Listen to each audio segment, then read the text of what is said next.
Assalamualaikum warahmatullahi wabarakatuh. Salam dari Semaneta. Perkenalkan, nama aku Tanaya Jelwiduro. Aku dari SMA Negeri 1 Tumpang. Temanya tangguh ya. Tangguh itu kan artinya sama kayak kuat kan ya. Kalau ingat kata-kata kuat, aku jadi ingat waktu zaman SMP. Waktu itu aku pernah doa ke Tuhan supaya dikasih libur yang panjang banget. Bener-bener panjang. Dan waktu itu, awal-awal COVID kan semua sekolah diliburin. Termasuk SMP aku juga diliburin. Nah, waktu itu aku merasa sebagai orang yang paling beruntung di dunia. Karena apa? Satu hari sebelum libur itu, aku ada praktek olahraga keliling 8 putaran sekolah, lari ya. Jujur, 100 meter aja aku lari itu udah capek banget rasanya. Udah diambang kematian lah istilahnya. Nah, kalau bener-bener waktu itu kejadian, jantung aku mungkin udah ngomong kayak gini. Ini pas lari ya, pas lari. Jantung aku mungkin ngomong gini. Kamu yang berhenti atau aku yang berhenti? Kan gimana coba kalau jantung aku berhenti di tengah jalan tiba-tiba? Orang angkatnya juga susah kan ya. Akhirnya Tuhan tuh ngabulin libur 1 tahun. Nah, 1 minggu pertama aku santai-santai aja. Bebas gak ada tugas. 2 minggu bosen banget. 1 bulan bosen sekali. Masuk ke 6 bulan kok gak selesai-selesai liburnya. Kayak skripsi guru KPL aja ya kan ya. Sekarang aku kelas 2 SMA. Di sekolah aku diterapin sistem daring menggunakan aplikasi Zoom. Nah, aku sebenarnya kurang setuju sama aplikasi Zoom ini. Karena apa? Banyak teman-teman aku yang melakukan penipuan. Ya, penipuan. Contohnya pas Zoom kemarin. Kan sama gurunya disuruh on cam gitu kan. Kelihatan di layar tuh dari kepala sampai pinggang tuh rapi banget. Kuyang juga bisa ikutan karena cuma sampai pinggang gitu. Terus ya, ada salah satu teman aku yang gak sengaja berdiri dari duduknya dan lupa matiin kamera. Dia berdiri. Aku kaget lah. Karena apa? Dia tuh cuma pakai kolor. Iya, kolor yang segini itu loh. Aku juga baru tahu kalau Zoom itu boleh pakai kolor. Karena selama ini aku pakai seragam lengkap. Dan aku ngelihat dia tuh bukan kayak anak sekolah lagi, tapi kayak gembel. Gak sekalian dia berdiri terus nari pargoy, cepak ceder. Karena dia segitu, udah gembel pargoy lagi. Dan gak menutup kemungkinan juga kalau gurunya melakukan hal yang sama. Karena pernah dulu aku disuruh ngantar uang arisan ke tetangga sebelah. Kebetulan tetangganya guru. Nah, aku ketok rumahnya, tok, assalamualaikum, gitu dibukain. Aku kaget, kenapa? Atasnya tuh baju dinas, bawahnya cuma pakai daster. Bu, di mana harga diri ibu sebagai guru, Bu? Kalau murid ibu ngelihat ibu ngajar cuma pakai daster, gimana coba? Dan bukan cuma itu aja, bukan cuma itu penipuan yang dilakukan teman-teman aku. Ada juga pas tanya jawab gitu ya. Teman-teman aku tuh disuruh jawab pertanyaan dari gurunya. Ada salah satu guru nanya ke teman aku.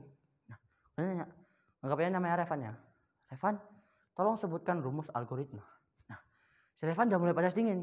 Karena dia nggak tahu algoritma itu apa. Dia tetap jawab, tapi dengan nge-lag. Nge-lagnya itu manual. Kayak gini. Gitu. Dan gurunya percaya gitu kalau dia nge-lag. Dan kalau udah kayak gitu, gurunya pasti ngelempar pertanyaan ini ke teman yang lain. Teman yang lain juga punya cara sendiri. Dia ngetik di kolom komentar. Mohon maaf Bu, mikrofon sama kamera saya rusak gitu. Bohong banget, jelas bohong banget itu. Karena dia tuh hanya orang kaya gitu loh. HP-nya aja itu yang logonya apel digigit itu apa sih namanya itu? Pokoknya itulah yang dipakai-pakai orang kaya itulah. Dan di sekolah aku sekarang udah mulai diterapin tatap muka. Dan banyak kebiasaan tatap muka ini, banyak kebiasaan daring yang terbawa sampai ke tatap muka. Nah, jadi contohnya pas guru masuk kelas gitu ya. Kelas, beliau duduk. Assalamualaikum anak-anak, apakah daringnya menyenangkan? Sontak dalam hati aku jawab, bukan menyenangkan lagi Pak. Saya malah jadi kayak anak putus sekolah gitu loh. Karena di rumah aja gitu. Terus ya, guru pertama masuk kelas, aku tuh kaget banget karena kelasnya tuh usang. Di pojok-pojok kelas tuh ada jaring laba-laba, lantainya kotor gitu. Aku beranggapan kalau kelas ini udah alih fungsi dari tempat belajar siswa menjadi tempat belajar hantu. Bayangin aja kuntilanak belajar rumus kimia gitu kan ya. Kan nggak mungkin gitu. Dan di sekolah aku juga termasuk anak yang sering telat. Dulu. Dan sekarang aku memegang prinsip tidak akan melakukan hal sama 2 kali. Kalau aku berangkatnya telat, aku nggak mau pulangnya telat. Jadi pas pulang sekolah, teman aku masih beresin buku ke dalam tas gitu, aku udah di gerbang. Ngapain? Manjat pagar. Enggak lah ya, enggak boleh kayak gitu. Dan di sekolah aku tuh juga termasuk anak yang cukup pintar. Karena terbukti nilai aku tuh nggak ada yang 5, 7, apalagi 6 itu anti banget aku sama nilai 6 itu apa itu. Karena nilai aku tuh cuma ya 3, 2, paling bagus ya 4. Sini loh. Lihat sini loh, bukan yang ini. Nih, kalian lihatnya kemana? Sini loh. Nah, itu ya. Kalau pas ujian juga, aku ulangan harian, aku selalu dapat nilai 10. Nggak sombong. Karena apa? Banyak teman-teman aku yang dapat nilai 90, 100 gitu. Makanya aku nggak sombong. Nah, makin kesini aku ngelihatnya makin banyak orang yang tidak mempedulikan istilah di rumah aja. Karena terbukti waktu itu teman-teman aku ngechat di grup WhatsApp gitu, bro ngopi yuk gitu. Aku jawab, jangan dulu lah bro, lagi covid, kan emang ya lagi covid kan ya. Terus dia jawab, ya lah bro, tenang di rumah aku aja. Iya di rumah aja, tapi kan gimana ya, masa covid gitu kan nggak boleh ngumpul gitu kan, tetap menciptakan satu perkumpulan di rumah dia gitu loh. Terus dia ngechat lagi, ya lah bro, silaturahmi manjangin umur. Ya aku tahu silaturahmi manjangin umur, tapi kalau covid kan beda cerita. Mana tahu pas aku ke rumahnya gitu, pas naik motor aku tabrak covid gitu, kan nggak mungkin gitu kan bisa aja terjadi, aku langsung mati di tempat. Ya intinya jangan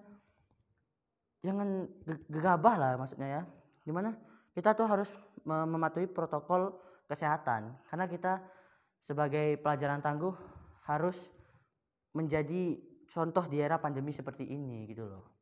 Nah, aku juga pernah beli hand sanitizer harga 30.000 sebelum covid. Pas covid itu harganya 50.000. Nah itu kan aji mumpung banget ya kan. Aku ngeliat banyak orang yang aji mumpung pas awal-awal covid. Dan 50.000 untuk hand sanitizer aja. Temen aku minta gitu loh.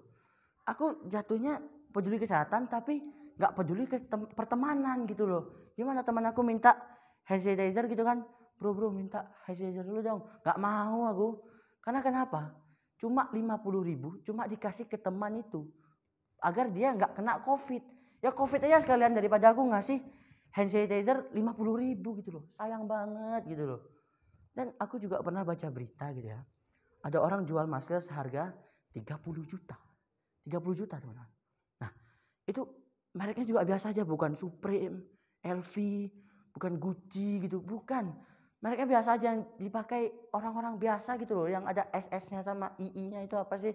Pokoknya itulah ya. Dan efeknya juga biasa aja. Bukannya aku pakai masker seharga 30 juta, aku bisa mencium bau-bau kemiskinan masyarakat Indonesia. Enggak. Efeknya biasa aja gitu loh. Bukannya aku pakai masker seharga 30 juta, itu pakai ditanyain YouTuber gitu. Bro, berapa harga outfit lu? Sekian dari saya Tanajul Widro, terima kasih.